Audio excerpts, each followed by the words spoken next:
Halo pemirsa, jumpa lagi dengan saya, Heru Setiawan dari Departemen Teknik Kimia, Institut Teknologi 10 November, Surabaya.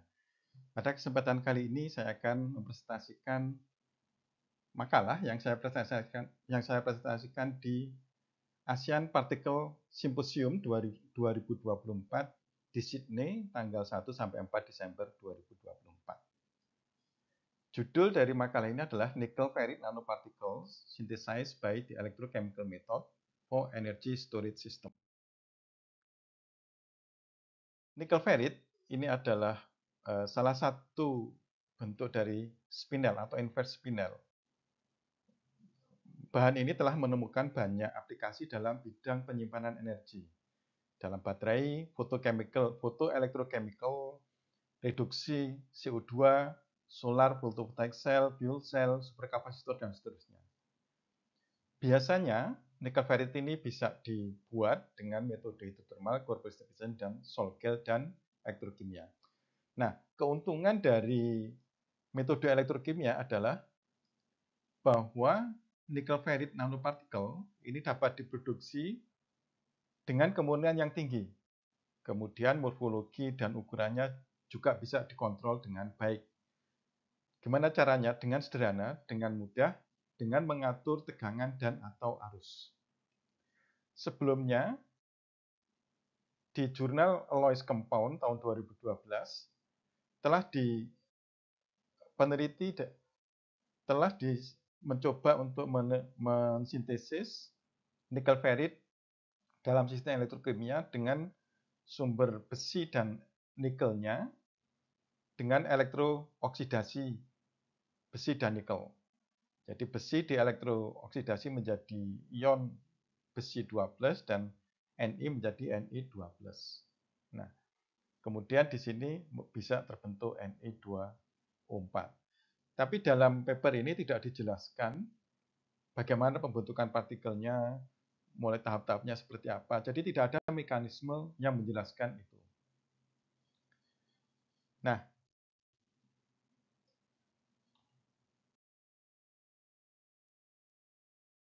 kalau kita perhatikan, sebenarnya nickel ferrite ini adalah salah satu atom Fe diganti dengan atom Ni dalam senyawa magnetite. Jadi magnet Fe3O4. Jadi salah satu atom Fe diganti dengan Ni. Nah, kalau kita melihat diagram Purbaiks untuk sistem besi air seperti ini, maka ini adalah pH dan ini adalah tegangan. Pada pH dan tegangan tertentu kita bisa mendapatkan daerah di mana magnetite bisa terbentuk. Nah, pertama kita ingin tahu apakah dengan cara ini magnetic nanoparticle bisa terbentuk. Ini yang sudah kita pelajari sebelumnya. Nah, dengan men-setup, dengan menyusun alat seperti ini, jadi ada sel elektrokimia yang berisi air, ya air deionized, kemudian ada plat besi dan juga plat besi baik sebagai anoda maupun katoda. Anoda dihubungkan dengan kutub positif dari DC power supply dan kutub katoda dihubungkan dengan negatif. Setelah kita jalankan selama 12 jam dengan arus yang kecil, maka kita bisa mendapatkan partikel yang hitam seperti ini. Dan setelah kita saring dan keringkan, ini adalah foto dari partikel yang dihasilkan dengan cara ini. Ketika dianalisa dengan dengan XRD, ada dua fase yang teridentifikasi, yaitu magnetite dan goethite. Jadi Fe3O4 dan FeOOH 2 kali. Ini baik awalnya tanpa NaOH maupun dengan adanya tambahan NaOH. Nah, dengan adanya tidak ada tambahan NaOH ini, magnetite terbentuk ketika pH-nya di atas 10, sesuai dengan yang di diagram Purbaiks tadi. Nah, ukuran dari partikel magnetite tadi adalah sekitar 18,7 nanometer. Jadi ini kalau diturunkan dari gambar yang image yang ada di SEM ini. Dan kalau kita ukur dengan diameter BET, juga nilainya tidak begitu jauh berbeda. Nah, ternyata pembentukan nanopartikel magnetite itu tergantung pada jarak antar elektroda. Di atas 6 cm tidak terbentuk. Jadi mulai terbentuk itu kalau jarak antar elektrodanya lebih kecil dari 6 cm.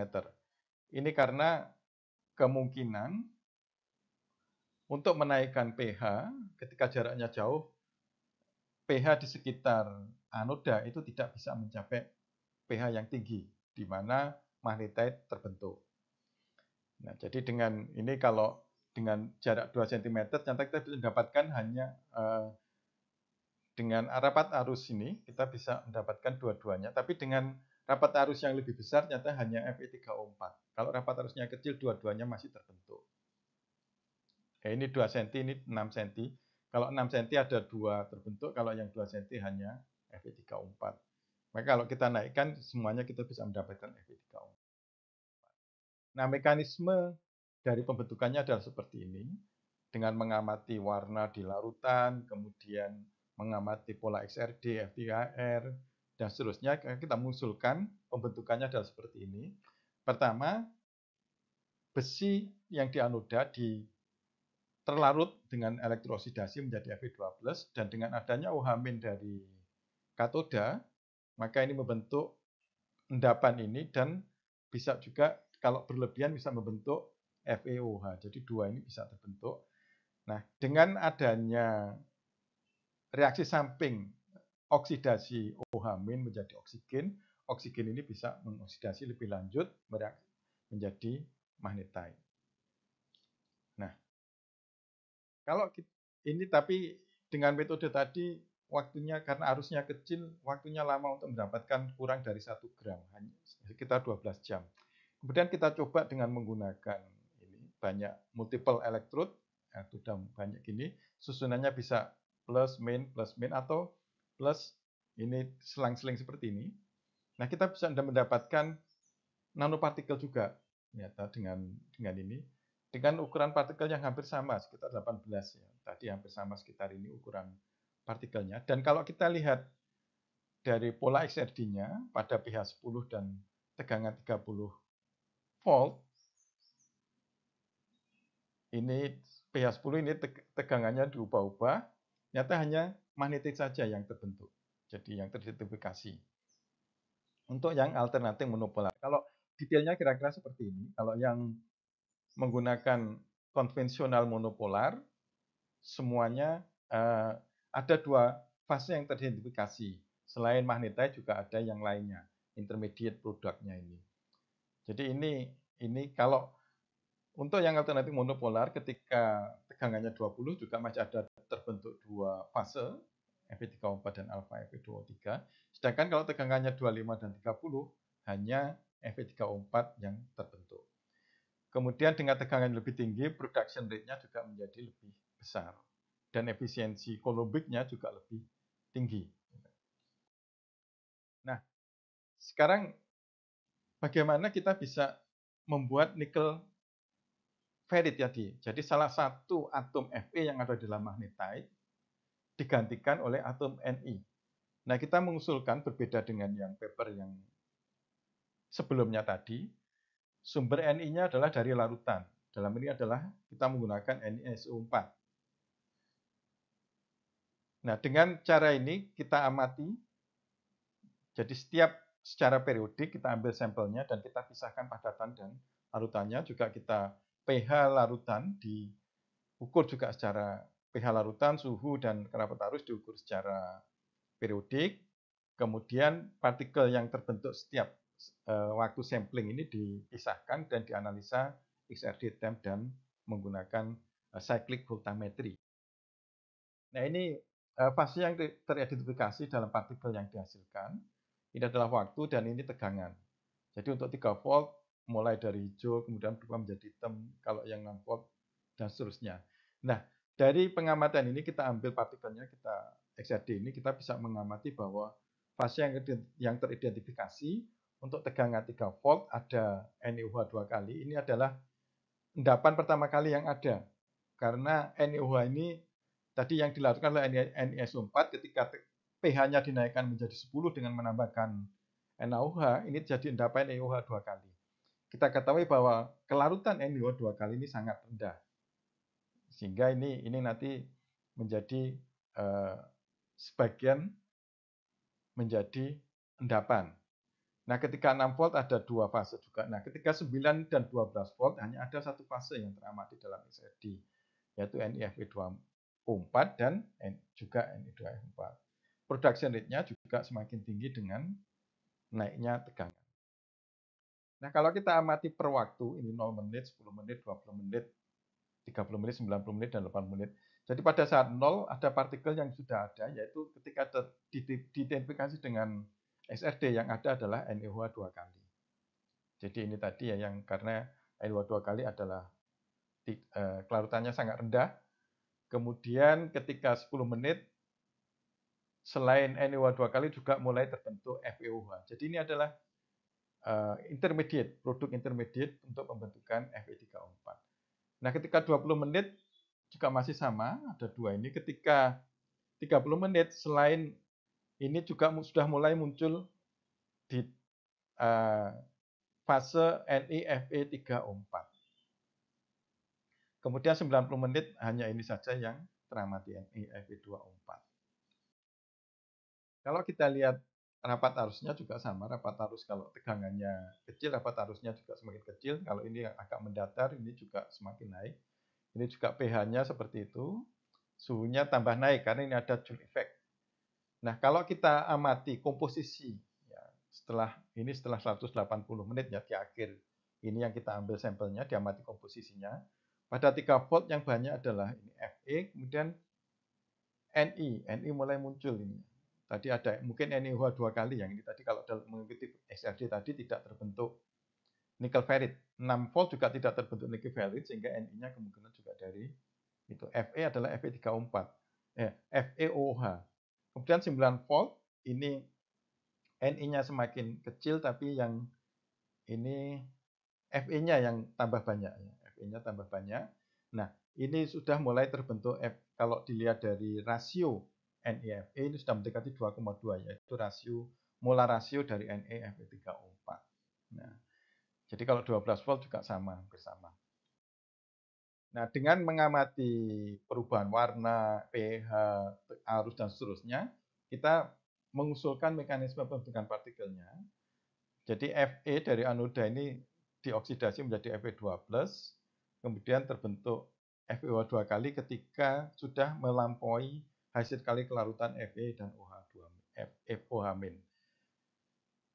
Kemudian ini juga sama, karena ada O2 yang terbentuk di sini akan mulai terbentuk ini. Terbentuk oksigen yang kemudian membentuk FeOH 2 kali. Dan dengan adanya oksigen, ini bisa terbentuk Fe3O4. Ini yang OH dan Ni2+, ini adalah dari larutan, kemudian dengan adanya ini Ni2+ ini masuk ke sini menggantikan salah satu ion Fe dan menjadi NiFe2O4. Nah, kalau kita lihat dari TEM, ukurannya kecil sekali. Kalau yang ini yang belum terbentuk nikel, yang sudah terbentuk adalah yang 9 dan 12 volt ini. Ukurannya kalau 9 volt 27,8 ini lebih besar dari magnetite tadi 56,8 nanometer. Kemudian kalau kita lihat di pola SAED-nya, ini juga menunjukkan NiFe2O4 atau nikel ferrit. Nah, ketika partikel tadi kita campur, ini kita buat menjadi dalam gas diffusion layer electrode, jadi dibuat menjadi pasta dengan bindernya PVDF dan pelarutnya NMP, ini menjadi pasta dan dikotingkan ke nickel foam, kemudian kita uji pada larutan KOH dengan jenuh oksigen, kita dapatkan di sini dua puncak di cabang anodik dan di cabang katodik yang ketika scan rate-nya diubah-ubah ini juga berubah, sehingga ini adalah menunjukkan bahwa proses ini adalah proses yang reversible. Ya, proses reversible di mana OH- dengan ini ada oksigennya hilang, maaf reaksinya ini oksigennya hilang, ini menjadi Dan kemudian yang reaksi yang ternyata di sini juga mungkin ada sedikit, tapi mungkin belum cukup ada reaksi evolusi hidrogen. Jadi nikel ferrit ini bisa berfungsi sebagai elektrokatalis baik untuk ORM maupun UR dan juga dapat punya potensi untuk elektrokatalis untuk hidrogen evolution reaction. Baik, sebagai kesimpulan, partikel NiFe2O4 dengan kemudahan tinggi dapat diperoleh ketika tegangan tinggi, yaitu 9 dan 12 volt. Kemudian pertumbuhan NiFe2O4 terjadi dengan difusi atom Ni dari larutan ke permukaan dari magnetit yang terbentuk, diikuti dengan substitusi atom dengan Fe. Kemudian laju pembentukan Fe3O4 bertambah dengan meningkatnya voltage. Ini juga bisa berfungsi sebagai elektrokatalis baik untuk ORR dan UR dan juga mungkin untuk HR. Baik, demikian tadi sekilas apa pekerjaan yang kami paparkan dalam seminar Asia Partikel Teknologi Simposium. Terima kasih atas perhatiannya. Kami sampai jumpa pada video yang lain di kanal Elkimcore.